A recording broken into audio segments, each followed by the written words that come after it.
死！你谁啊？这是哪儿？装失忆是吧？这是风云茶馆，你欠老娘3个月房租，昨天喝得烂醉如泥，吐了一柴方。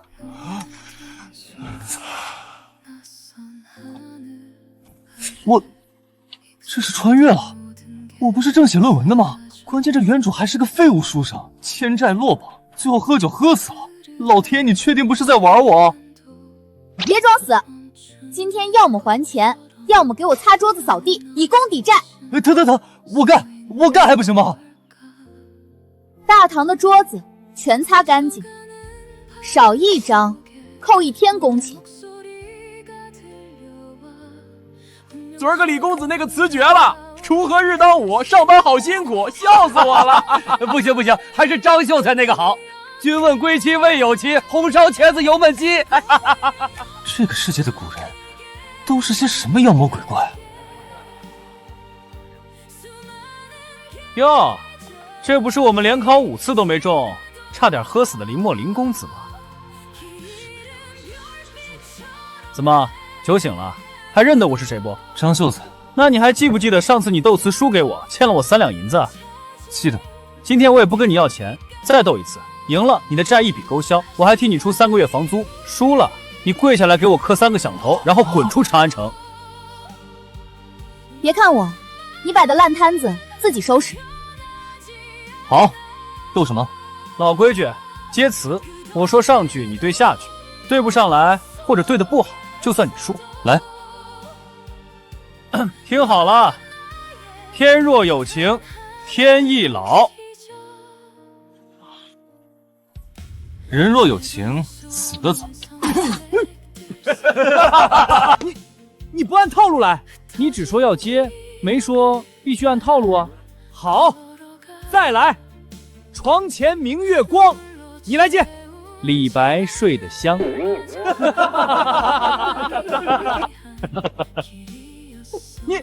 你这是胡搅蛮缠，有本事来点正经的。好啊，你来。人生自古谁无死？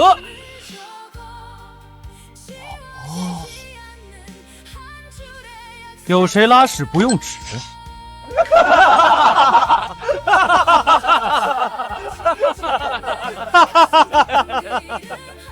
你，林公子你太绝了！这个词够笑1年的。原来这世界管这叫词啊！这不就是现代小学生的水平吗？年轻人，你叫什么名字？林默。林默，好名字，我记住你了。林默，你知道刚才那人是谁吗？谁？他是当今圣上。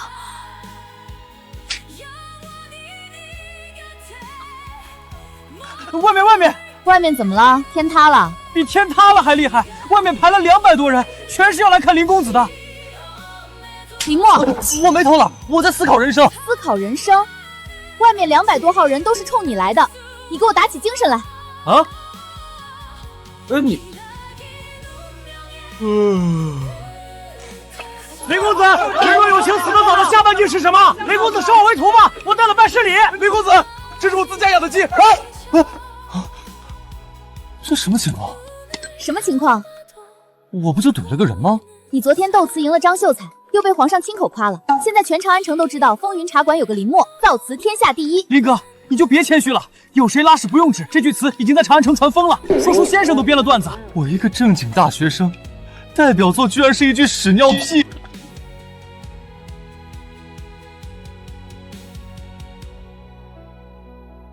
圣旨到。奉天承运，皇帝诏曰：布衣林默，才华出众，词艺超群，特封为御用词师，正7品衔，可自由出入宫禁，随时伴驾。钦此。愣什么愣？谢恩啊！臣领旨谢恩。林公子，皇上说了，让你今日便入宫去词院报道。御用词师，正7品，一步登天啊！是啊，林公子以后就是皇上身边的人了。这就当官了？我不想上班啊，我只想当个咸鱼。行啊，林墨，没看出来你还有这本事。以后发达了，可别忘了欠老娘的房租。老板娘，你能不能别老惦记着那点房租？不能。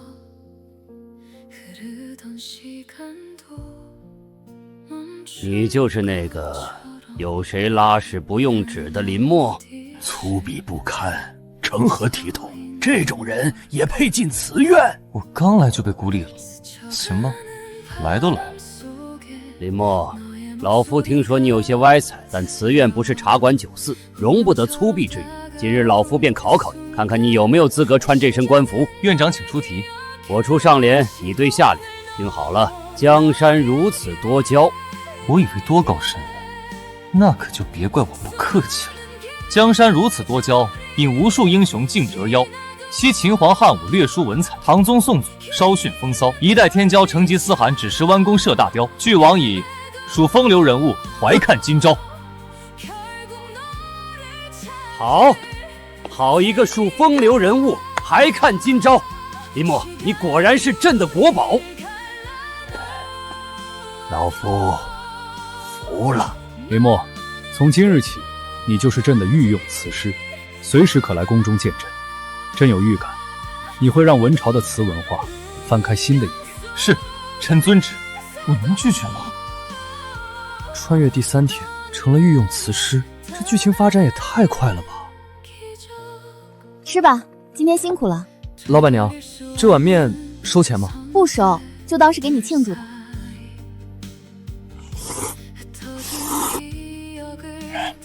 老板娘，你这面做的真好吃，比我们学校食堂强100倍。学校食堂？我是说，比私塾的饭好吃。林墨，我问你件事。你以前是真的考了5次都没中，那你怎么突然变这么厉害了？昨天斗词那架势我从来没见过。如果我说我不是原来的林墨，你信吗？那你是什么？狐狸精变的？我是从很远很远的地方来的，那个地方离这里非常远。那你还会走吗？不知道，可能回不去了。来了，谁啊？大晚上的，客官，打烊了。民女不知皇上驾到。起来，朕今日就是来喝茶的，别声张。林墨，陪朕聊聊。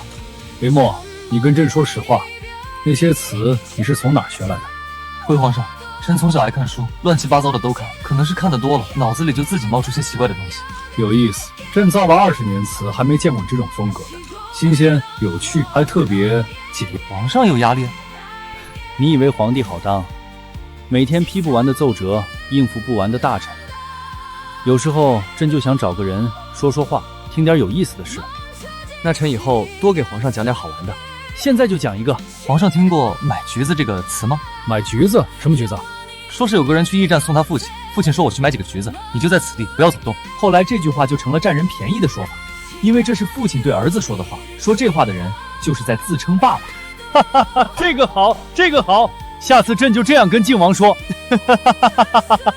林墨，朕发现你跟别人不一样，别人在朕面前不是战战兢兢，就是阿谀奉承，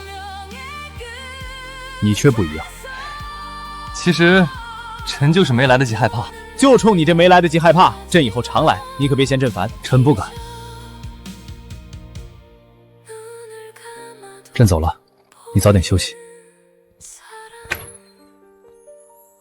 对了，那个买橘子的词，朕明天早朝就用，你等着看。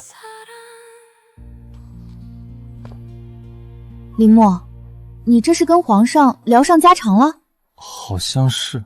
你知不知道，满朝文武多少人挤破头想跟皇上单独说一句话？你倒好，在这儿给皇上讲故事，还讲得皇上要拿到早抄上用。排队，一个一个来。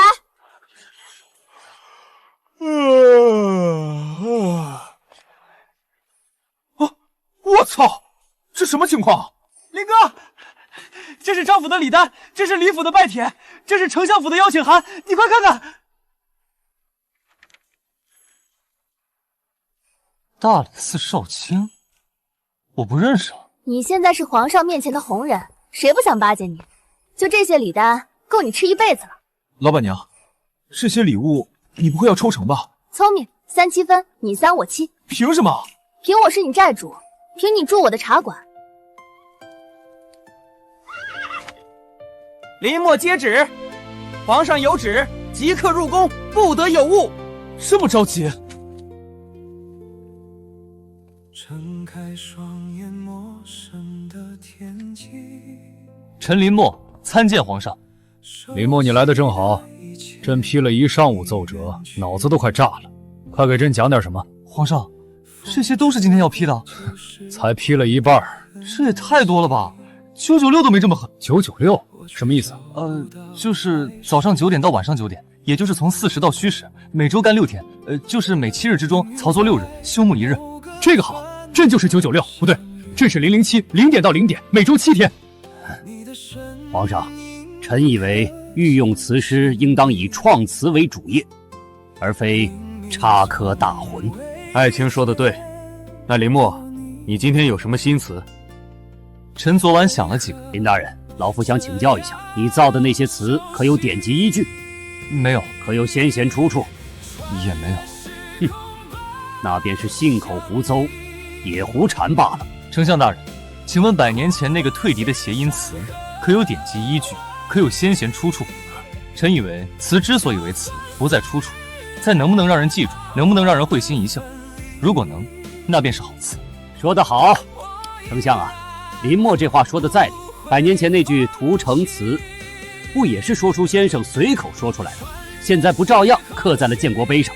皇上圣明。林默，朕给你一个任务，3日后词院要举办一场天下词王阅选赛，朕要你参赛，拿不拿第一无所谓，但得让词院那帮老家伙看看什么叫新词。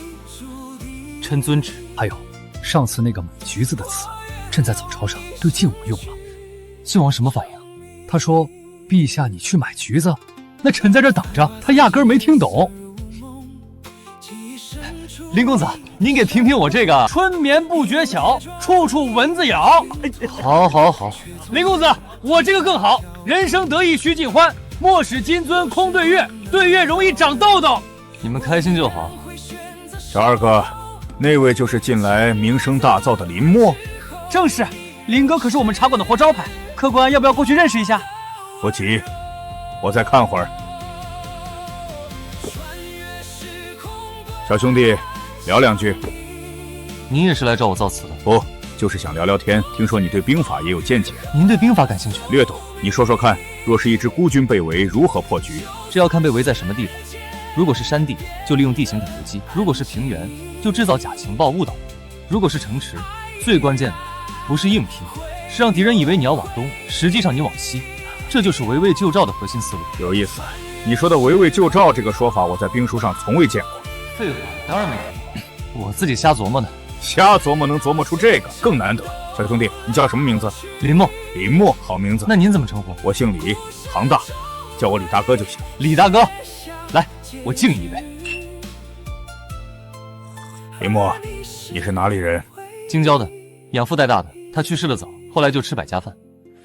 那你小时候不容易吧？还行，就是冬天冷了点，夏天蚊子多了点，习惯了。以后若是有什么难处，可以来找我。拿这个到晋王府，没人敢拦你。晋王府？李大哥，你是？别声张，下次再来找你喝酒。那人是谁？看着有点眼熟。他说他姓李，行大，还给了我一块晋王府的令牌。林默，你知道晋王的名讳吗？不知道啊。他叫莫成业，先帝长子，当今圣上的亲哥哥，天下兵马大元帅。你说的那个李大哥，他就是晋王。我就随随便便跟人聊了个天，就聊成了王爷的朋友，这是什么主角光环？奶奶的，这阵仗比我论文答辩还吓人。老夫听闻你在民间有些名声，但此院不是茶馆酒肆，今日老夫便考考你，看你有没有资格穿这身官服。院长请出题。造词之道，首重句点，一个好的词须有出处，有根基。老夫问你，学而时习之的下半句如何化用为词？这野路子哪懂什么典籍？学而时习之，不亦乐乎？学完还要复习，不亦痛苦？胡闹！圣人之言，岂容你如此亵渎？老先生，学生请问，圣人说这句话的本意是让读书人感受到学习的快乐，学生斗胆改了几个字，表达的却是一个普遍真理，复习确实痛苦。学生再请教老先生，您年轻时背书，可曾觉得每一遍都快乐无比？歪理，不过确实有几分巧思。好，老夫再考你，接词，不以规矩，不成表情包。什么叫表情包？完了，嘴快了。就是以图画代表情，用以传情达意的一种画作。学生以为规矩之外，有时方寸之间的生动也能成器。这个说法倒是新鲜，不过表情包三字太俗。院长说的是，学生回头再打磨。林墨，老夫考你一题，以争与不争为题，造一个新词，限时半盏茶。争与不争，这老头的题目看似简单，其实是在考我的人生态度。说争可能被批好胜斗，说不争又会被说胸无大志。学生想到了，夫唯不争，故天下莫能与之争，这是圣人的话。但学生觉得说给世人的应该是后面这句，你得先有争的本事，才有不争的资格。打铁还需自身硬，打不出好铁，连上桌说话的资格都没有。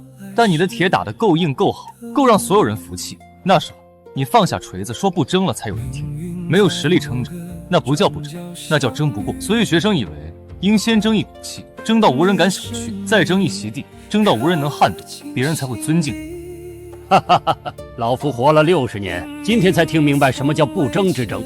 你这个说法新，但有理。林墨，老夫问你最后一个问题。院长请讲。你造词到底是为了什么？是为了博君王一笑，还是为了青史留名？院长，学生造词是为了让人记住。记住什么？记住该记住的事。一句好词比一篇长文更容易让人记住。100年前那句屠城变屠城的谐音词，不就是救了整个文朝吗？击碎外族觊觎我文朝的野心，也让天下百姓知道我文朝天子从来不是软柿子。学生不敢说自己的词能救国，但至少能让人在想哭的时候笑一下，在想放弃的时候多撑一天，这就够了。老夫在词院30年，考核过无数后生。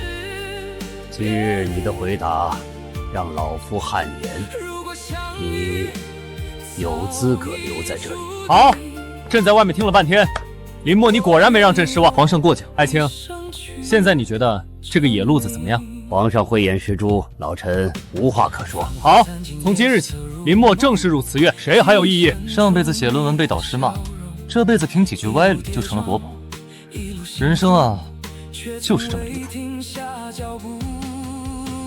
怎么，知道我要来？不知道，但多摆个杯子总不会错。这什么酒味道这么淡？老板娘酿的米酒，她说烈酒伤身，不让我喝。他倒是管得宽，不过也好，今晚我也不想喝烈酒。听说你今天在词院把那帮老学究镇住了。消息传这么快？林墨，我问你件事儿。李大哥请讲。你从小就没有父母？应该是吧，我没见过他们，不过习惯了。小时候羡慕别人有娘亲来接，后来就不羡慕，反正也等不来。李大哥，怎么了？没事儿，就是觉得你这个年纪本该有人疼的。那李大哥疼我呗。哈哈哈哈哈！好，我疼你。林墨，关于兵法，我还想问你一些。李大哥想聊什么？若是一支孤军深入敌后，补给断绝，该如何全身而退？是什么？关键是先要知道敌军的将领是谁，了解他的用兵习惯，预测他的下一步。你这些都是哪里学的？总不能说我是看《孙子兵法》和 B 站军烧 UP 主学的吧？瞎想的，看了些杂书。你要不是陛下的御用词师，我真想把你弄到我军中去。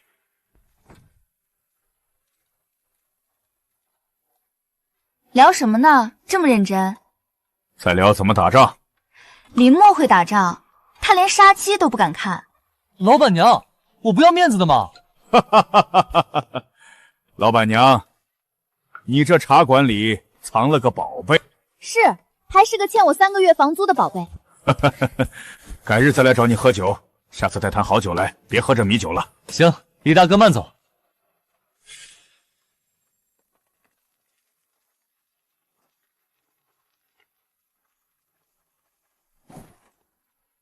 主人，前面就是长安最有名的茶馆——风云茶馆，就在这里住下。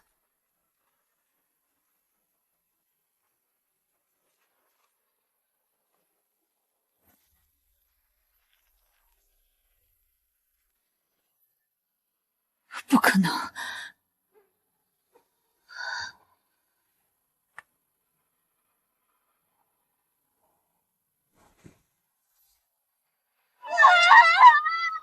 阿妈，找到你了。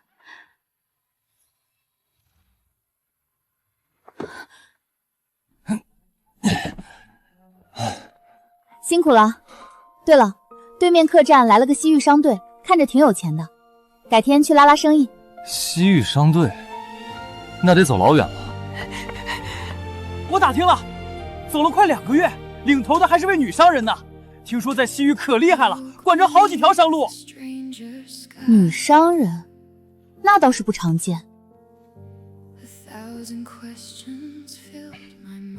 改天去拜访一下，说不定能揽个大客户。你先把自己收拾干净再说，这样去见客，人家以为我们茶馆是乞丐窝。20年前，阿妈把你丢在边境，现在我找到了你，可是我有什么脸面去认你？不，先不急着相认，先看看他过得好不好，身边的都是什么人，还有那个男人还在不在长安？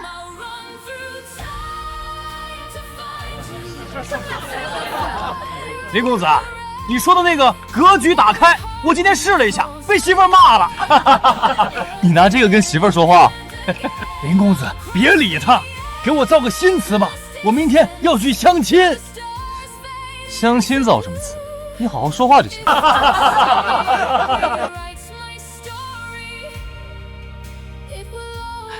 客官几位？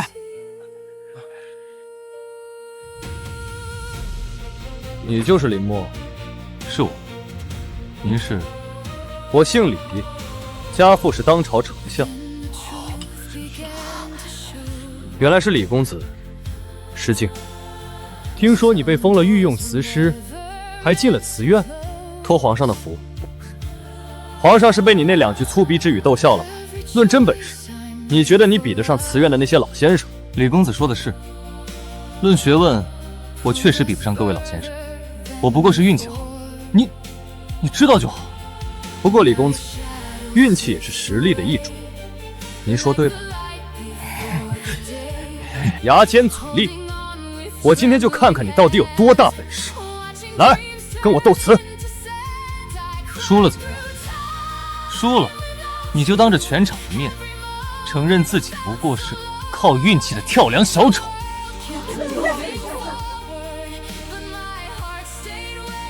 好啊，李公子请出题，以嫉妒为题，造一个词。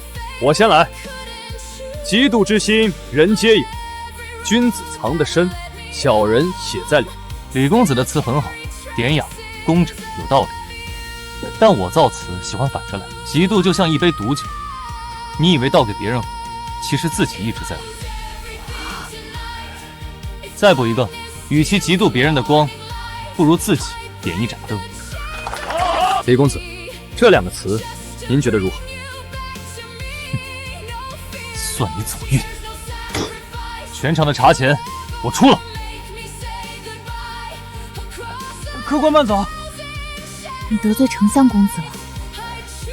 我知道。不怕？怕。但人家找上门来，我不能跪着吧？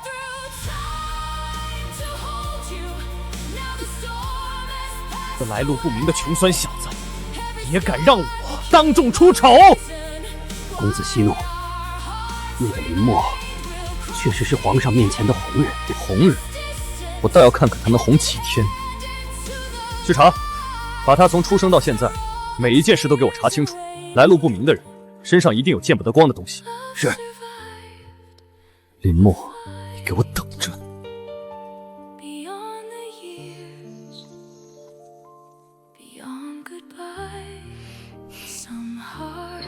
客官几位？一位，找个安静的位置。一壶龙井。客官，您的龙井，水温刚好，泡3分钟就可以喝了。多谢。听客官口音，不像是本地的。听出来了，我从西域来往中原做点生意。那很远啊，要走多久？林墨，别老站在客人那儿聊天，干活。老板娘催了。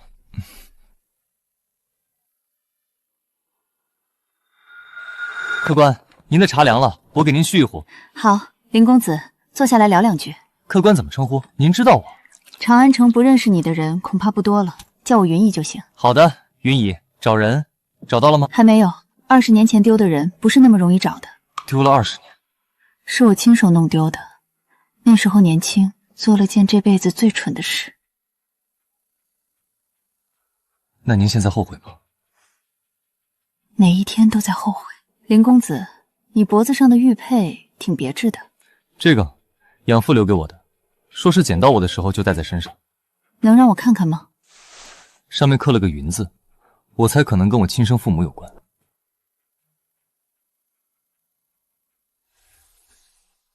很漂亮的玉佩，好好戴着。林墨，后厨搬货了。来了来了，云姨，我先去忙了，你慢慢喝。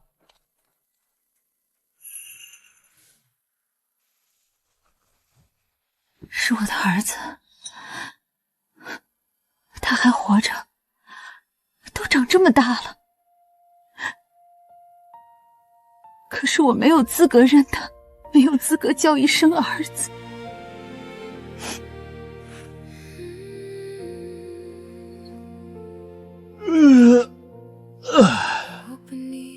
等一等，再等一等，让阿妈先学会怎么面对你。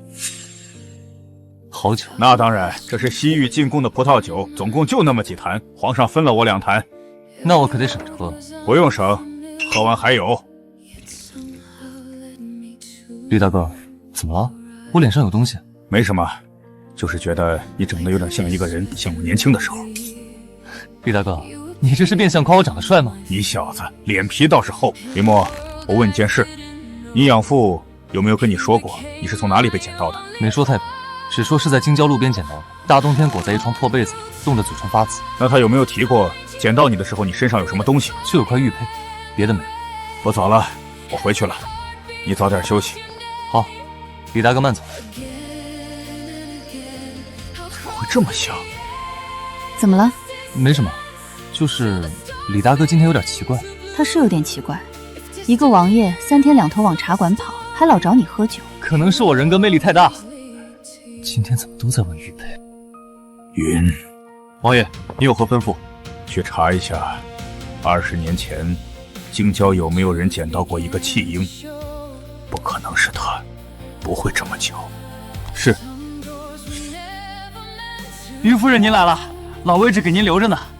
谢谢。林公子在吗？在，林哥，云夫人找你。云姨，您来了。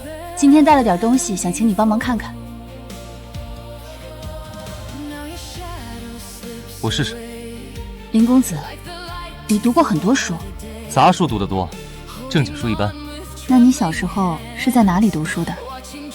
私塾外面偷听的，养父没钱送我读书，我就趴在私塾窗户外面听。先生发现了就赶我走，我就换一扇窗继续听。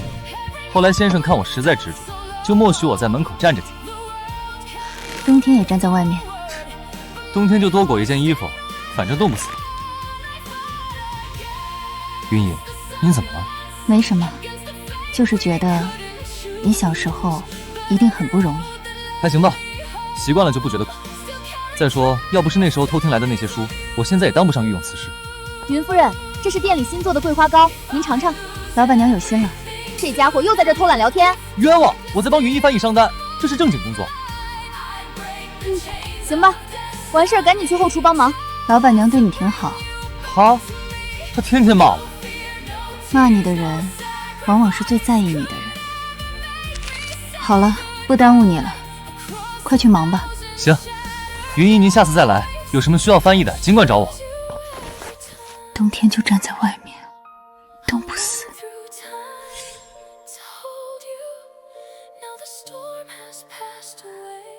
对不起，对不起，对不起，阿妈，对不起你。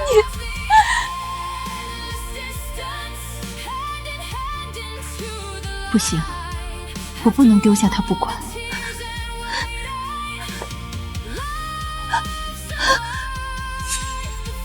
是我亲手把你弄丢的，是我。主任，您要查的事儿有眉目了。进来。靖王这些年一直在西北戍边，3个月前刚回长安，他似乎并不知道那个孩子的存在。主任，您打算什么时候去见他？再等等。可是，您来长安不就是为了……我说再等等。我想先多看他几眼，在他不知道我是谁的时候，多看看他。等他知道真相以后，他看我的眼神可能就不一样了。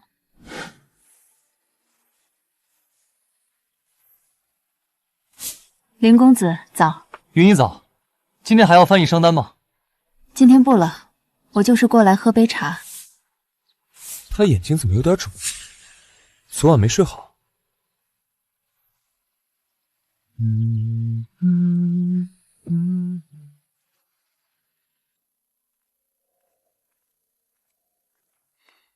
公子查到了，说那个林默确实是京郊一个叫林老汉的孤寡老人养大的。林老汉10年前就死了，之后他就吃百家饭长大，跑了5次秀才都没中，现在一直窝在风云茶馆。他的亲生父母呢？查不到，只知道他是林老汉从外面捡回来的弃婴，随身只有一块玉佩，刻了个云字。来路不明的野种，也敢在长安城出风头。公子，还有一件事，靖王最近经常微服去风云茶馆，每次都找林默喝酒，两人好像交情不浅。靖王？他怎么会跟一个穷小子有交情？属下不知，但靖王确实去了不下5、6次。好，很好。本来只想教训教训这个不知天高地厚的小子，现在看来这件事比我想的有意思多了。公子的意思是？不急，先让他再得意几天，等时机成熟，我让他连自己怎么死的都不知道。林默，这是新来的伙计小六，你带带他。新伙计？行啊，小六是吧？跟我来。这是后厨，那是柴房。大堂的桌子每天要擦3遍，客人走了要马上收。林哥，我听说你是御用词师，能不能教我一个词？你想学？想。我娘说我嘴笨，不会说话，回头教你。先把活干好。东西拿到了吗？拿到了。这是厨房后门的钥匙模子，很好。公子的意思是3天后动手。可是林哥对我挺好的，怎么？你现在想反悔？不敢。记住，3天后，在你负责的茶水里加这个。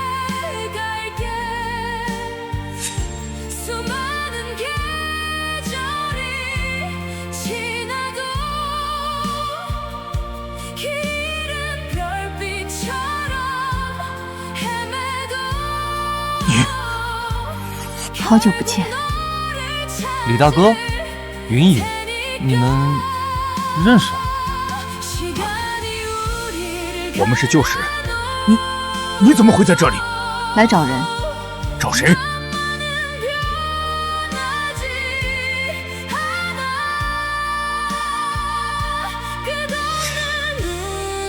去后院，我有话跟你说。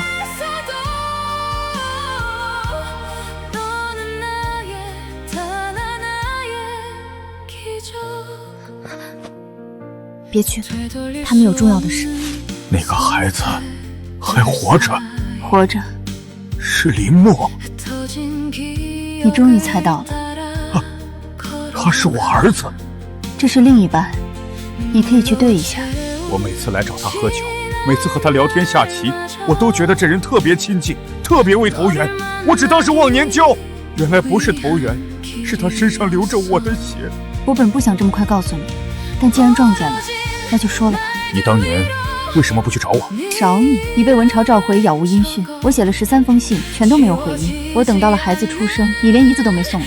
我以为你根本不想认我们母子。这信我从来没收到过。我回文朝之后被监视了拦截半年，连一只信鸽都飞不出去。我那时候年轻，恨你，恨你家里，恨所有人。我抱着孩子站在边境，心想既然你不要我们，那这孩子我也不要了。我把他放在边境的商道边，走了几百步，我后悔了，跑回去找，他已经不见了。你把他丢了？是我丢的。这20年，你也不容易。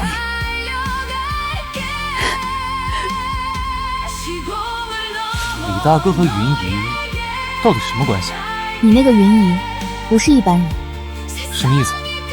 她在看你的时候，眼神里有一种我说不上来，像是欠了什么，想还又不敢还。你说他在林老汉家长大，林老汉对他好吗？我让人查了，林老汉对他不错，只是老汉自己也是孤寡老人，家里穷。他小时候冬天没有棉袄，就裹着破被过冬。想读书，交不起书风，就趴在私塾窗外偷听。先生赶他就换一扇窗继续听。这些事是他亲口告诉我的。他说的时候在笑。他笑着说这些。他说习惯了。老板娘，那批茶叶到底放哪儿了？我找了半天。左手边第3个柜子，你这眼睛是出气的吗？他不知道我是谁。他不知道。我们什么时候告诉他？我想再等一等。等什么？等我确定他愿不愿意认我们。你和我都没有资格要求他叫一声爹娘。你欠他20年的陪伴，我欠他的更多。如果他不愿意认，我不会勉强。好，我等他愿意的那天。有件事儿我还没告诉你，这次来长安不光是来找儿子。还有什么事儿？你当年被废除太子之位，不是因为你言行无状，是有人设计的。这件事改天再说。老板娘，李大哥和云姨走了吗？刚才看他俩在后院说了好久的话，你那个云姨先走了，李大哥还站在那儿呢。李大哥今天怎么怪怪的？大人的事，小孩子少打听。我都22了，什么小孩子？在我这儿，你永远是个欠房租的。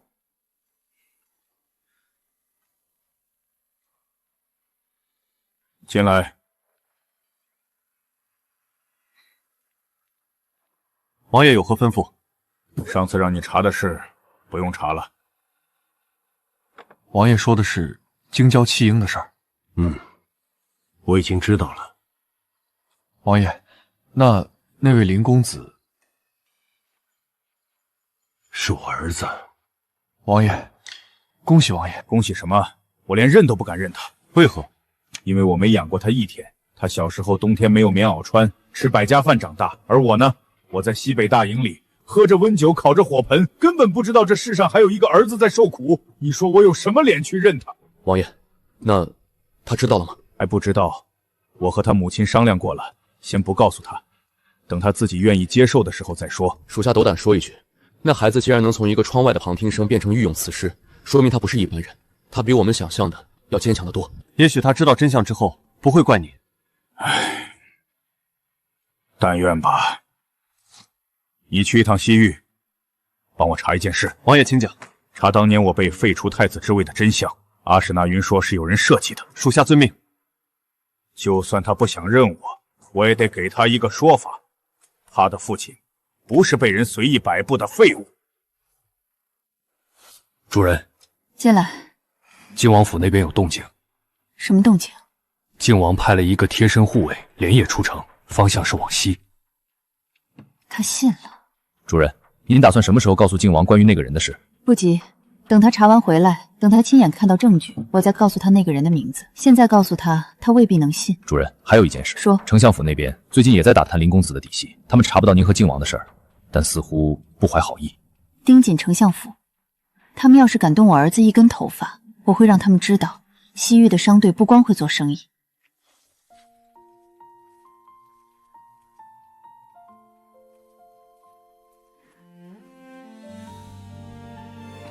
云姨，今天怎么没带商单来？今天不办公，就是想喝你泡的茶。那我得好好表现。这壶是我专门泡的龙井，您尝尝。不错，水温刚好。云姨，那天您和李大哥在院子里说了那么久，你们以前就认识？认识认识很久了。哦，那你们是朋友？算是吧，很久以前的朋友。那我去忙了，您慢慢喝。云夫人，我有点事想问您。老板娘请说。我观察了很久，您看林墨的眼神，不是普通客人看店小二的眼神。您是不是认识林墨的亲生母亲？我就是，但我现在还没有资格做他的母亲。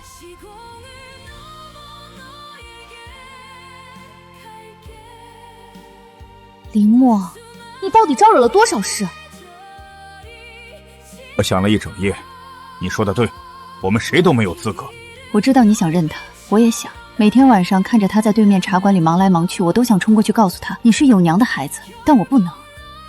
那我呢？我连知道都不知道。这20年我什么都没做。你欠他的也不比我少。当年你哪怕送来一封信，我也不至于。是，我欠你们的。我们得告诉他，不能一直瞒着。什么时候？明天。明天我们一起去。好。哎，如果他不想认我们，那就等，10年也好，20年也好，我们已经等了20年，不在乎再多等几年。王爷，宫里来人了，皇上请您明日早朝后单独留下。什么事儿？没说，但传话的公公脸色不太好。知道了。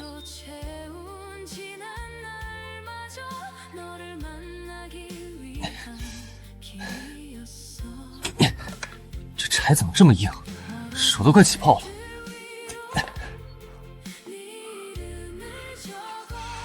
李大哥，云爷，你们怎么一起过来了？怎么了？出什么事了？林墨，我们有话跟你说。这个开局感觉不是什么好事。这块玉佩是20年前我亲手刻的，当时做了一对，一半放在你身上，一半留在我这里。你的养父捡到你的时候，你身上就带着它。林墨，我是你父亲。所以，我当年是怎么被丢的？是我把你丢在边境的。我当年不知道你母亲怀孕，我被召回文朝后，所有信件都被拦截，我不知道你的存在。我知道的时候，已经是昨天了。你们说完了吗？我不是不认你，20年不是2天。我从小到大最羡慕的不是有钱人家的孩子，是下雨天有人来接的，过年有地方去的，生病了有人摸额头的那种孩子。你们谁也没给过我，我只是需要一点时间，给我一点时间。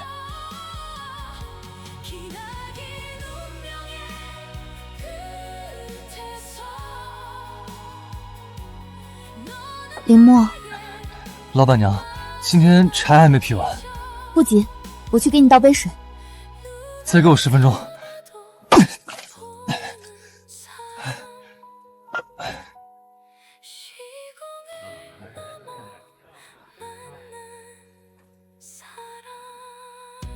所有人停下，茶馆暂时关闭，闲杂人等全部出去。赵捕头，这是什么意思？刘老板，有人举报风云茶馆的茶水里有毒，今早有3个人在你这儿喝完茶后上吐下泻，其中一个是礼部侍郎府上的师爷。不可能，我们的茶水都是现泡现上的，从来没有出过问题。你是林墨，那个御用词师？是。林公子，你是皇上面前的红人，我不为难你，但柳如烟必须跟我走一趟，这是县衙的追捕令。柳如烟，请吧。我跟你们走，但我风云茶馆开了10年，从来没有在茶水里做过手脚。你们查清楚之后，必须还我一个清白。带走，没有证据凭什么抓人？别让我为难。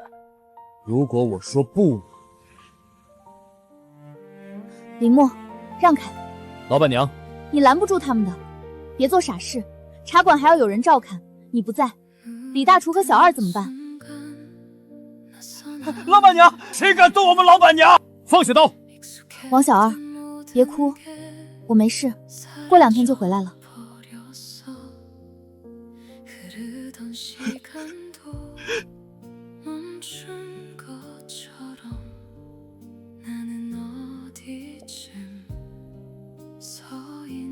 我不会让你有事。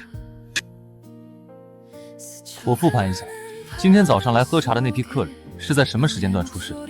听赵捕头说是40到50来的，那3个人都喝了同一壶茶。同一壶茶？那壶茶是谁泡的？我泡的。林哥，你不会怀疑我吧？当然不怀疑，但有人在你泡完茶之后到端给客人之前动过手脚。我想起来了一件事，午时前后，小六在茶水间那边转了挺久。小六，新来的那个伙计？对，小六是半个月前来的，老板娘收的他。他今天人在哪？出事之后就没见到他了。出事当天消失，出事前在茶水间断，太巧了。小二，小六平时住哪？他自己说在城西租了个房子，但具体哪条巷子没人去过。没人去过他家？他说家里有生病的老娘，不让外人进，怕打扰休息。一个来路不明的伙计，家里地址没人知道，出事当天消失，这不是巧合。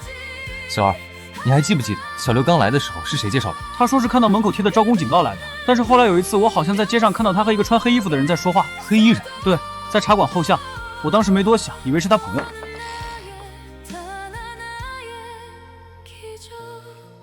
这里地面的灰上有好几组脚印，不像是一个人走出来的，而且都是新印子。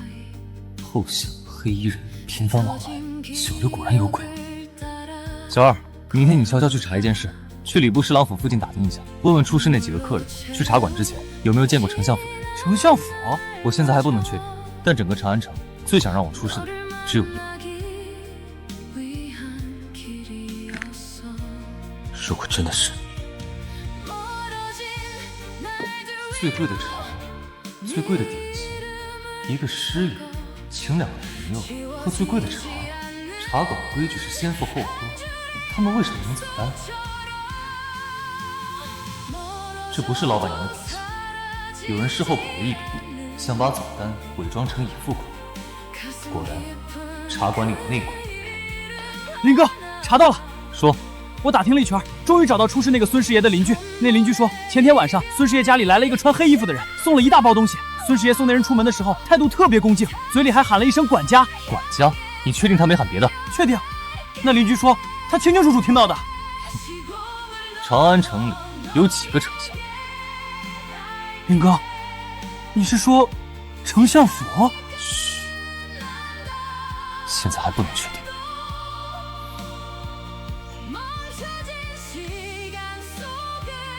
赵捕头，林公子，我想问你一件事，请说。出事那天是谁到县衙报的案？是礼部侍郎府派的人，说他们家孙师爷喝完茶回去就倒下了。但按规矩，这种案子应该由太医先验毒。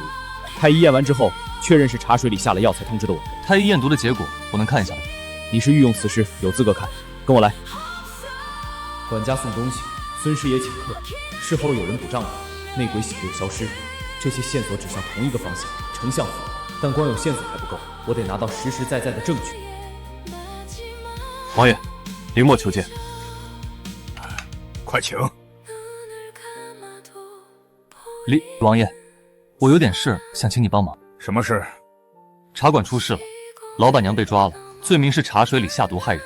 但我查过了，是有人栽赃。我现在有线索了，还需要查一个人。查谁？小六，应该是被丞相府的人安插进来的。拿着这块令牌，长安城任何衙门、任何官员见令牌如见我本人，你需要查什么、调什么当、审什么人，自己决定，不用再找我来回通报。我府上的幕僚和探子，你也可以随便用。多谢王爷。林默，小心行事。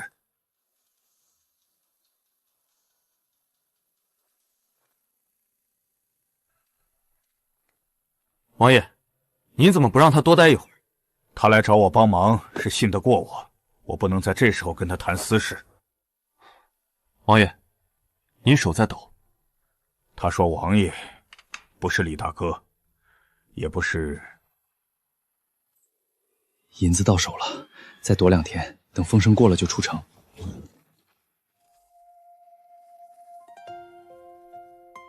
抓住他！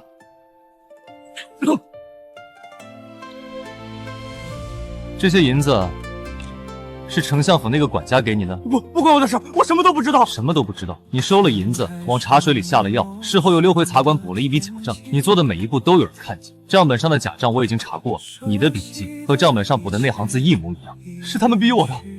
管家说我要是不干，就把我娘抓走。你为你娘做这些，你娘知道吗？带回衙门，连夜审。林公子，之前我多有得罪，赵捕头公事公办，不必道歉。柳老板的案子，等小六审完，应该很快就能结了，到时候还你们茶馆一个清白。多谢。柳老板，真凶已经抓到，是丞相府的人买通了伙计，故意栽赃，你可以走了。林墨呢？在外面。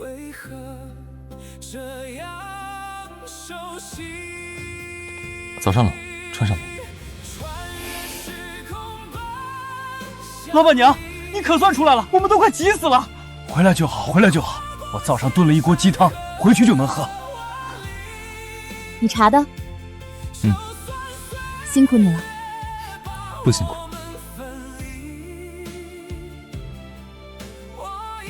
走吧，茶馆该开门了。李怀仁，你买通风云茶馆伙计，在茶水中下药，栽赃陷害，人证物证俱在，你有什么话说？皇上，臣冤枉，是那个伙计自己干的事，与臣无关。皇上，臣请传正言。准。你当着皇上的面，把那天跟我说的话再说一遍。是丞相府的管家找到我的，他说只要我在茶水里下药，就给我50两银子，还说如果我不干，就抓我娘。你血口喷人！让他说完。管家还给了我一个瓷瓶，里面是药粉，他说只下一点点不会死人，就是让人上吐下泻几天。我鬼迷心窍就干了。皇上，这是在小六住处搜到的瓷瓶，太医已经验过，里面残留的药粉与受害者体内的毒物一致。李崇文，管家是你府上的人，你有什么话说？臣管教不严，请皇上降罪。父亲，您不能闭嘴！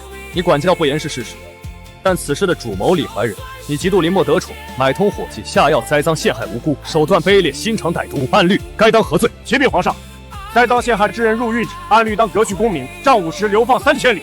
父亲救！李怀仁，你以为朕不知道你平时的所作所为？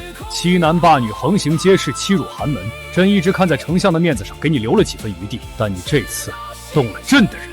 林墨是朕亲封的御用词师，你动他就是动朕。刑部听旨，李怀仁革去一切功名，杖5时，流放岭南，永世不得回京。丞相李纯文教子无方，罚俸1年，闭门思过1个月。臣领旨谢恩。林墨，那个柳老板放出来了吗？已经放了。臣待柳如烟，谢皇上明察秋毫。好，今天这事儿算是了了。不过林墨，以后有什么麻烦，先来找朕，别自己扛。臣遵旨。干得好，多谢王爷。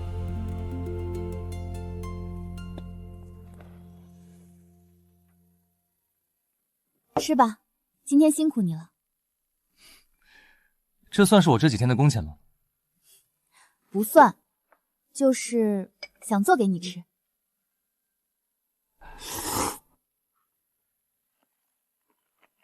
老板娘，你这面真的绝了，比我吃过的所有面都好吃。少拍马屁！你在牢里那几天，不是我在牢里那几天，你怎么查的？先查账本，发现有人补了一笔假账，然后让小二去打听受害者的底细，发现他们跟丞相府的管家有来往，最后找到小六藏身的地方，人赃并获。你为什么要这么拼命？因为你被带走那天，我在柜台上看到了你的账本。账本上面有一行字：林墨的房租欠3月，不过他不还也行。那是随手写的。随手写的就不会记在账本上。老板娘，你的账比谁算的都清楚。我从小到大一直被人看不起，但你是第一个。你以后别一个人扛了。这话好像是我先跟你说的。你管谁先说，反正以后有什么麻烦先跟我说。好，早点睡，明天茶馆开门，有一堆活等着你。林墨，谢谢你。不客气。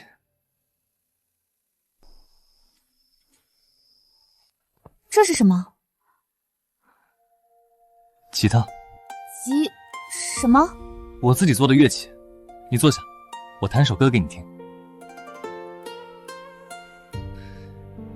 你问我爱你有多深，我爱你有几分，我的情也真，我的心也真。这歌叫什么名字？月亮代表我的心。什么乱七八糟的名字？月亮怎么能代表心？能。你这人明明是个嘴贱的混小子，怎么会唱这种歌？我还有更厉害的，你要不要听？少得意，这曲子难听死了。那你哭什么？风大，眼睛进沙子了。切上了吧，切上了，切上了吧！哎，别看，让老板娘发现，非打死我们不可。喝口茶，润润嗓子。明天还要早起，别弹了。好。林墨，那首歌不准给别人唱。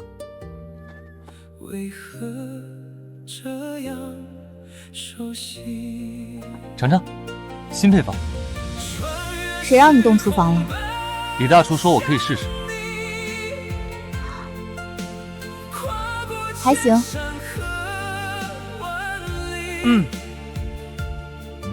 林墨，我今天不是来斗词的。那你来干嘛？下个月我娶亲，请你们俩来喝喜酒。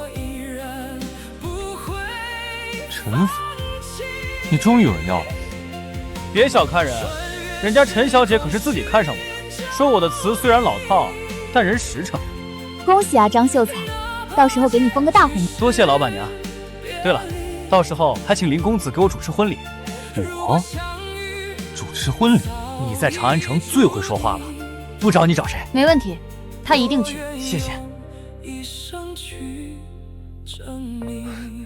你怎么就替我答应了？你欠我3个月房租，这点事儿不该出力？老板娘，林哥，有客人来了，是赵捕头。刘老板，林公子之前多有得罪，这是我家酿的米酒，不成敬意，就当赔罪。赵捕头公事公办，不必客气。林公子，我之前对你有些成见，今天正式说开了，是我不对。不打不相识，以后常来喝茶。那我就不客气了。林墨，这碗面是老板娘让我给你做的。话多，要不是看你这几天辛苦，我才不让他做。是，老板娘最不爱关心人了。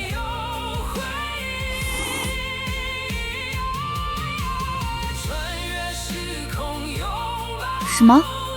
打开看看。柳如烟，我以前觉得老天爷一直在整我，后来发现，其实是为了让我遇到你。我这个人没什么本事，除了会造几个词，什么都不会。但我有一个优点，我认准的人，死都不会放手。你愿不愿意？你这算是求婚？算。你这张嘴终于说了句人话。别笑了，碗里的面凉了，赶紧吃完。我愿意。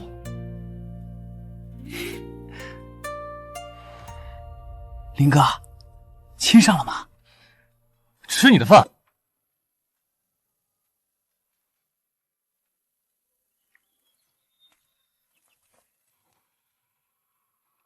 王爷，今天喝什么？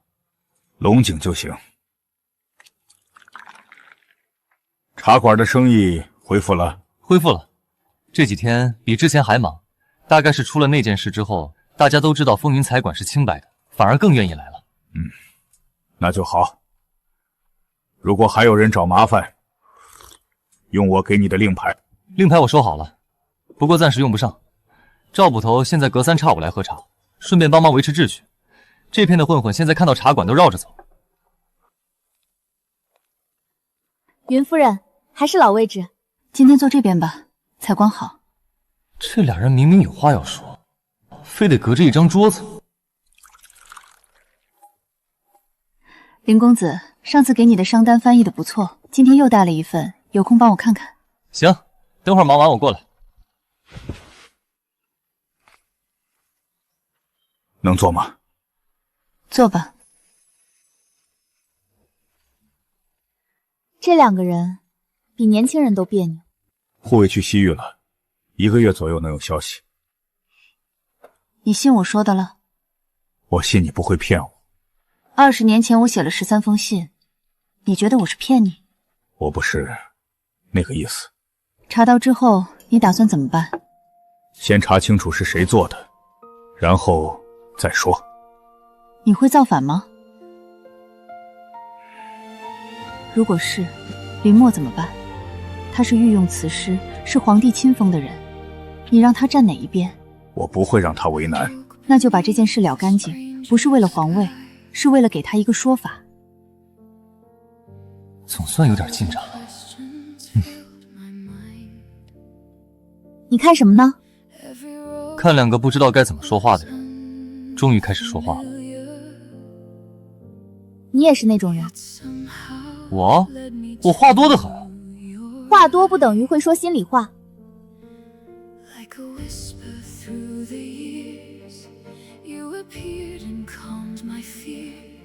云野，上单给我看看。就这些？主要是想找机会跟你单独坐坐。云野，你是不是有话跟我说？你知道我这次来长安，除了找你，还有别的事吗？什么事？是关于你父亲的事。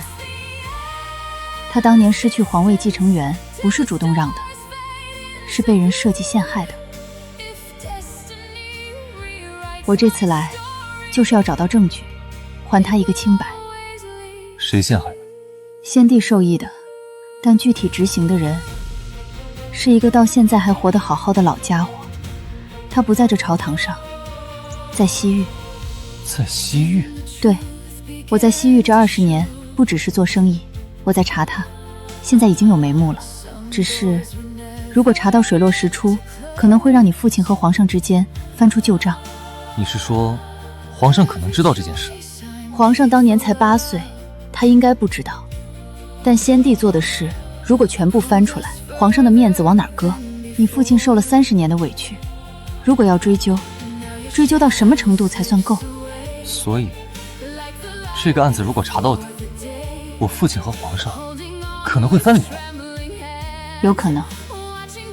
那我夹在中间。所以我先告诉你，不是让你现在就做选择，是让你有个准备。云野，你查了20年。20年。一个人。一个人。以后不用一个人了。你不怪我？怪。但怪有用吗？我从小到大最想不通的一件事就是，为什么别人有娘我没有？现在娘来了，虽然来晚了20年，但总比不来强。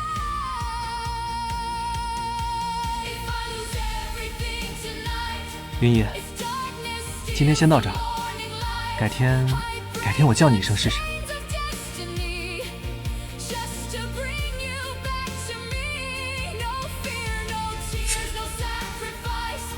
这是当年伺候先帝的一个老太监临终前留给我的。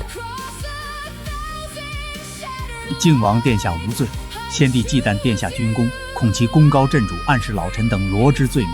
殿下在早朝所言以人治国，当先宽民力，并无过错，是先帝命人曲解为大不敬。老臣罪该万死，密以记之，留待后人明辨。父皇，你当时说那句话，本来是在进谏减轻赋税，先帝却让人把它解释为指责先帝不仁。你被废之后，先帝怕你留在朝中会有老臣替你翻案，就把你打发到西北戍边，一去就是30年。言行失当，心性不堪，如此下去，你如何堪当大任？来人啊！奉天承运，皇帝诏曰：太子德行有亏，不堪大任，着即废除太子之位，贬为庶人，即刻离京，钦此。他知道那句话没错，只是需要一个借口罢了。你当时战功太盛，朝中一半的武将都是你的旧部，先帝怕你等不及继位。等不及？我从来没想过抢他的皇位。你没想，但他不信。那个老太监还说了什么？他说，具体替他执行这件事的是一个当时在御史台任职的人，负责在早朝记录上做手脚，把你说的宽民吏改成灭祖制。这个人后来呢？这个人后来被先帝提拔，外放到了西域都护府做长史。他现在在哪儿？还活着，而且已经不是长史了。他现在是西域都护府的副都护，手里管着3镇兵马，和西域诸国来往密切。你知道他的名字？知道，但现在不能告诉你。为什么？因为你一旦知道，以你的脾气，会即刻动身去西域。现在还不是时候。他在西域经营了30年，势力盘根错节。你一个人杀过去，只会打草惊蛇。你想让我等？我想让你做好准备，要动他，需要一个周密的计划。而且，这件事要不要告诉皇上，你还没想好。你说的对，我需要时间想清楚。我来长安之前，本没打算把这件事告诉你，我想自己去做。为什么又告诉我了？因为儿子说，以后不用一个人了。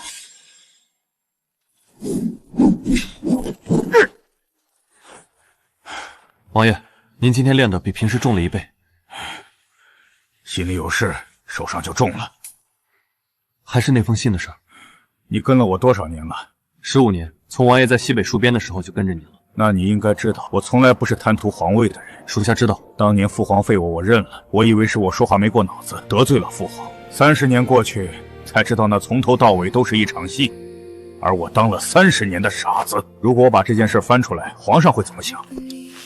他会不会以为我是借题发挥，想夺他的江山？王爷，您要的不是江山，我要的只是一个说法。但有时候，要一个说法，就得把天翻过来。没事，我去茶馆坐坐。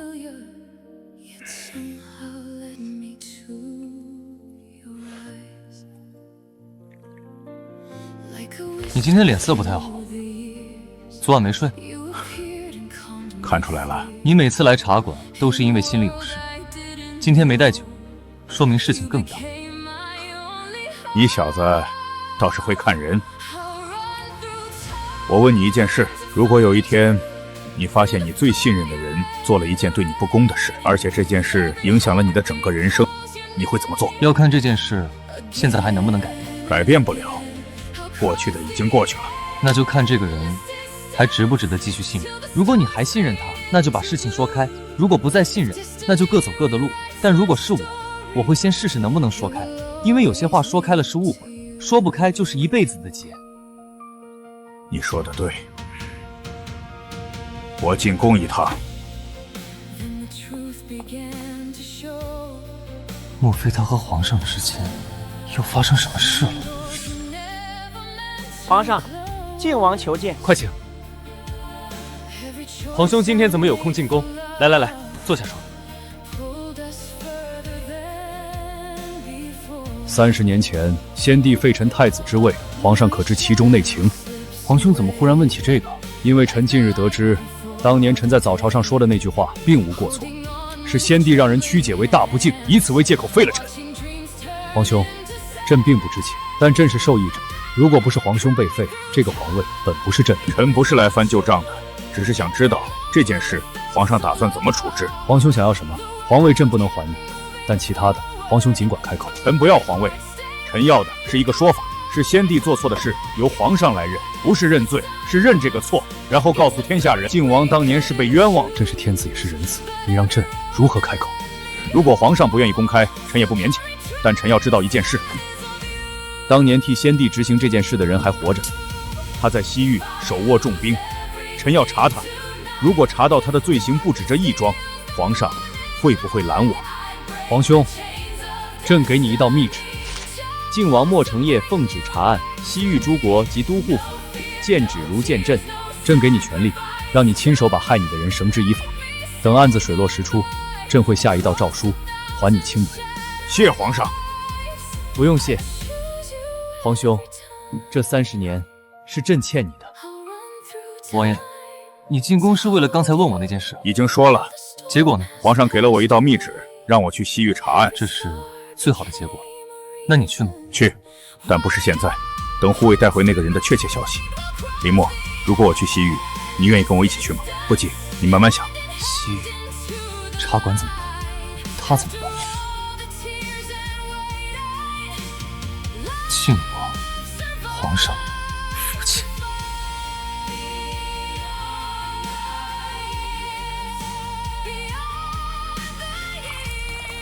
大半夜不睡觉，在这儿发呆，在想事情。什么事能让你愁成这样？今天进宫碰到王爷了，他说什么了？他说如果去西域查案，问我愿不愿意跟他一起去。去西域要多久？不知道，快的话2、3个月，慢的话可能半年，可能更久。你怎么想的？我不知道。一边是刚相认的父亲，他要去查30年前的冤案；一边是皇上，他对我有知遇之恩。如果查到最后，案子牵连太大，皇上和王爷翻了脸，我站在哪边？还有呢？还有什么？还有我。你要去西域，茶馆怎么办？我怎么办？我不知道。你平时嘴那么利索，今天怎么没话了？因为以前说的话不用负责，今天说的每一句都要负责。林墨，我问你一件事。你问。你想去吗？我从小到大没有父母，现在忽然有了。父亲被人陷害了30年，他心里有结。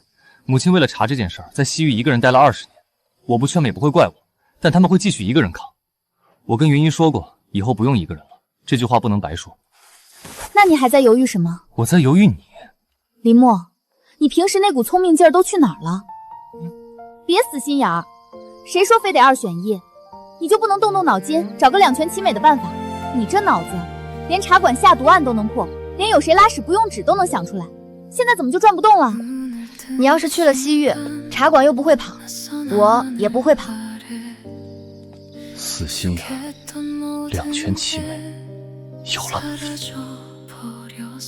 皇上，御用词诗林墨求见。林墨，他平时赌阵还来得及，今天怎么主动来？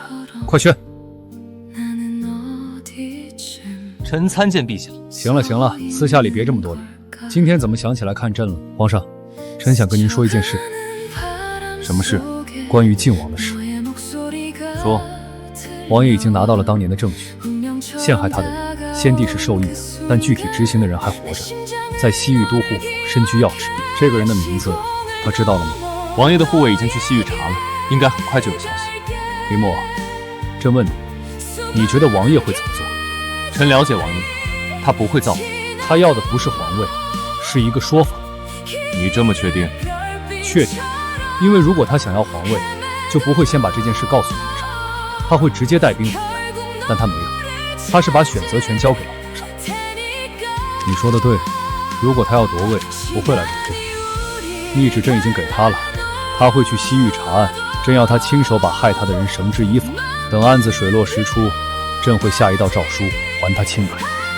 皇上圣明。不过林墨，你知道这意味着什么吗？什么？等诏书下了，天下人都会知道先帝做了一件昏庸之事。朕要当着列祖列宗的面，承认自己的父皇犯了错。朕是天子，天子认错比普通人更难。但皇兄等了30年，朕不能再让他等了。先帝的错，朕来认；先帝欠他的，朕来还。皇上，能让臣说一句不该说的话吗？你说，反正你平时也没少说。一个敢认错的皇帝，比一个永远正确的皇帝更值得尊敬。林墨，就凭你这句话，朕得给你加官进爵。别，气瓶已经够大了，再大我怕折寿。两边都说通了，接下来还得回去哄老板娘。父皇，儿臣今天来是想告诉您一件事，皇兄的事，儿臣知道。30年前您废他太子之位，是因为忌惮他功高震主，不是因为他真的犯了错。这30年对他太不公平。儿臣会还皇兄一个清白，不是昭告天下说您做错了，而是昭告天下说皇兄从来没错。您在天之灵，若要怪罪儿臣，那就怪吧。但儿臣相信您会理解。您临终前跟儿臣说善待皇兄，儿臣要做到。儿臣告退。皇上，回宫吗？回宫。对了，明日早朝后让靖王来见朕。是。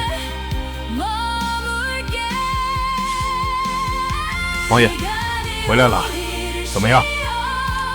查到了。西域都护副都护刘崇，今年65岁，30年前在御史台任职，是先帝的心腹。他现在掌管3镇兵马，和西域几个小国的国主来往密切。另外，他和朝中某些人也有书信往来。属下截获了一封，发现他每年都往长安送一笔银子，收信的人是丞相府的人。李成明，属下不敢妄断，但银子确实是送到了丞相府的账上。西域刘崇丞相府，30年，这条线串起来了。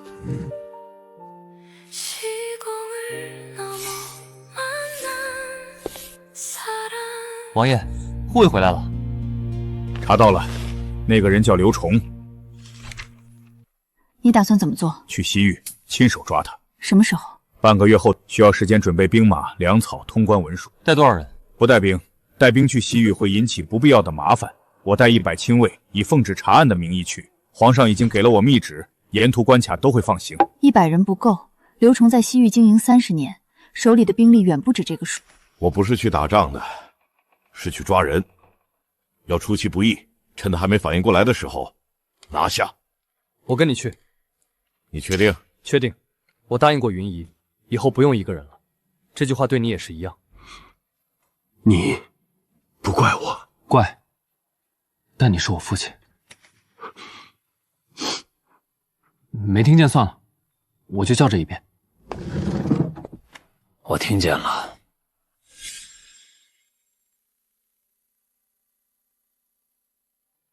3日后出发去西域。今天来是想跟大家说清楚。林墨跟我说了。林哥去西域，那我也去。一个一个来。小二，你留在茶馆，大叔也是。茶馆是老板娘的心血，不能关门。你们帮他守着，就是帮我最大的忙。可是林哥，王小二，你现在是茶馆的顶梁柱了，别让我失望。这是路上的干粮，我连夜炖的，你们带着。大厨，这么多肉，你是想让我们吃到明年吗？再说了，我又不是今天走，怕你们路上饿着。不过我明天再炖一锅。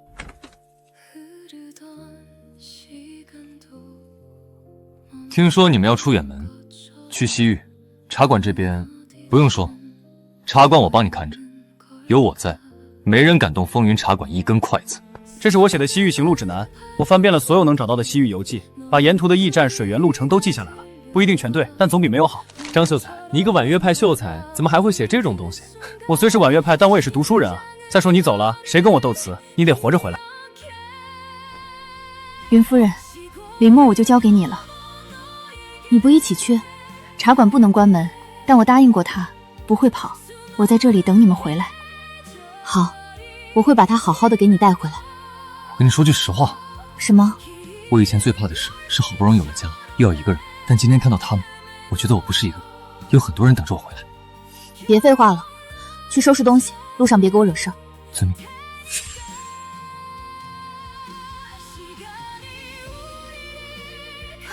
皇上，别跪，朕今天就是来喝茶的。皇兄，听说你3日后出发？是，兵马粮草已经备好，通关文书也已办妥。朕今天来不是以皇帝的身份，是以弟弟的身份。这是朕今天早上写好的，不是密旨，是明旨。等皇兄从西域回来，这道圣旨就会昭告天下。靖王莫成业30年前被冤，今还其清报，加封一字并监王。皇兄，朕不能把父皇做的事抹掉，但只要是朕能做的，都会去做。臣谢皇上。别叫皇上，今天没有皇上。皇兄，你去西域把害你的人抓回来，朕在长安等你。我们兄弟俩好好喝一顿酒。好，等我回来。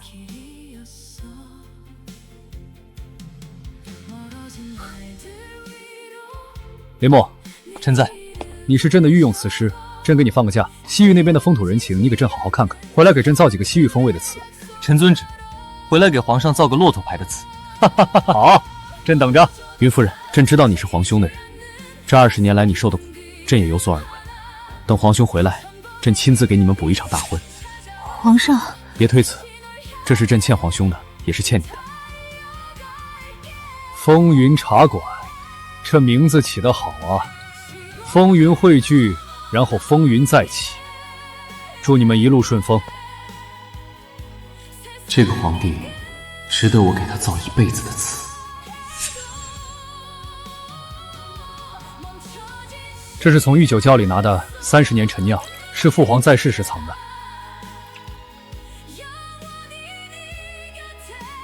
30年，皇兄，这30年里，你有没有恨过我？恨过，不是恨你，是恨为什么偏偏是我？为什么我说了一句真话就要被废？为什么我什么都没做错，就要在西北吃30年沙子？但后来不恨了，因为你在长安做得很好，边境安稳，百姓有饭吃，有书读，你是个好皇帝。我想，既然我当不了皇帝，那就让我弟弟当个好皇帝，也不算亏。你怎么不早跟我说？说什么？说父皇害了我？你那时候才8岁，懂什么？皇兄，我问你一件事：如果刘崇被抓回来，审出他和丞相府有勾结，李明明在朝中经营了几十年，门生故意遍布天下，动他，朝局会动荡；但不动他，你30年的冤屈就不能彻底翻篇。你想动到什么程度？刘崇是主犯，必须抓。李承文如果只是收过银子，可以留他一条命，但不能再让他留在朝堂上。如果他参与了当年的事儿，那就不是我说了算，要按律法办。好，按律法办。以前的事儿我替父皇道歉，以后的事儿我跟你一起扛。这就是老太监留下的那封信，上面写得很清楚，先帝忌惮我功高震主，暗示近臣罗列罪名。我在早朝上说的以人治国当先宽民力，被改成了蔑视祖制。所以这个人现在还逍遥法外？不仅逍遥法外，还在西域经营了30年，手握3镇兵马，每年还往长安送银子。送银子给谁？丞相府。丞相李崇文，他儿子李拽人已经被流放了，但李崇文本人是否参与当年的事儿，还需要查。这就是你之前说的，如果查到底，可能会牵连很大。丞相是百官之首，动他，整个朝堂都会震荡。那也得查，不是因为他儿子害过我，是因为如果连丞相都可以和陷害王爷的人勾结，那这个朝堂还有什么是干净？你不怕？怕也得做。如果连自己的冤屈都不敢追究到底，还说什么公正？你越来越像我了。少来，我才没你这么闷。这些证据足够定刘崇的罪，但李崩文那边，刘崇每年给丞相府送500两，这些账目记录了近20年的往来，钱是收了，但刘崇和李崩文之间是否有直接的书信往来，李崩文是否参与了当年的陷害，现在还缺少关键证据。等抓了刘崇，审一审就知道。对。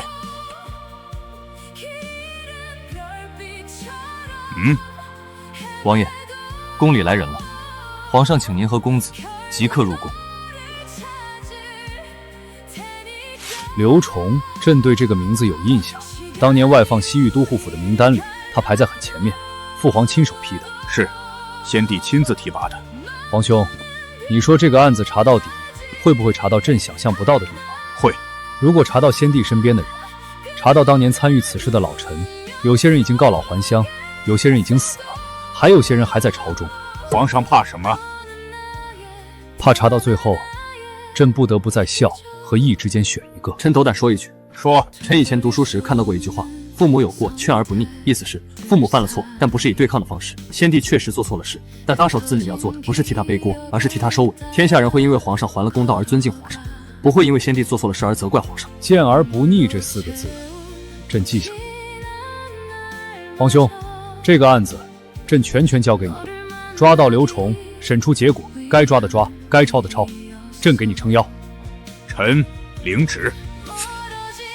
钟爱卿，朕今日有一道旨意要宣。奉迁承运皇帝诏曰：靖王莫成业，先帝长子，朕之亲兄。30年前被冤，实为汉室。今朕查明真相，特为昭雪，恢复靖王一切尊号，加封一字并肩王，位列3公之上。钦此。臣领旨谢恩。皇兄，这些年委屈你了。皇上圣明。朕今日还要说一件事，靖王即将奉旨前往西域查办都护府副都护刘崇。刘崇此人30年前陷害靖王，30年后勾结外邦，罪不容诛。凡与此案有牵连者，不论官职大小，一律严查不贷。退朝。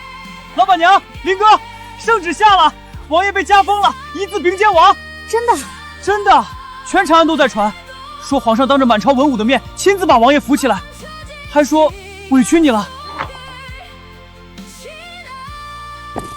他等这句话等了30年，你呢？你等的那句话，等到了吗？等到了。王爷的冤屈昭雪了，皇上的圣旨也下了。但有一件事，我的人刚查清楚，当年设计陷害王爷的人不止刘崇一个。刘崇是在早朝记录上动手脚的人，但罗列罪名给先帝出主意，最终说服先皇废太子的人还活着。他不在这朝堂上，他在西域。是谁？他当年是先帝身边最信任的文臣。先帝驾崩后，他主动请求外放，去了西域都护府做长史，后来一路升迁，现在已经不在都护府任职了。他在西域管理着3个独立的小王国，和当地各部族盘根错节，手下的人比都护府还多。你说的是谁？你记得先帝身边有一个姓沈的翰林学士吗？沈怀仁。对，沈怀仁，太子太傅。废太子的奏折就是他亲手起草的，刘崇不过是听他的安排行事。现在他已经改名换姓，手里有近万人的私兵。近万人的私兵，那怎么抓？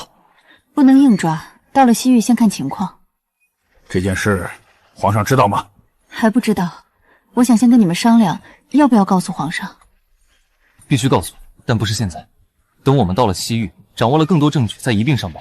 现在告诉皇上，除了让他多一份担忧，没有别的作用。我们去西域，先把刘崇拿下，从他嘴里撬出沈怀仁的证据，然后就能把这条30年的线从头揪到尾。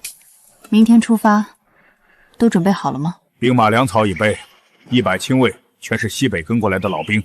我的行李收拾好了，老板娘给我塞了一堆干。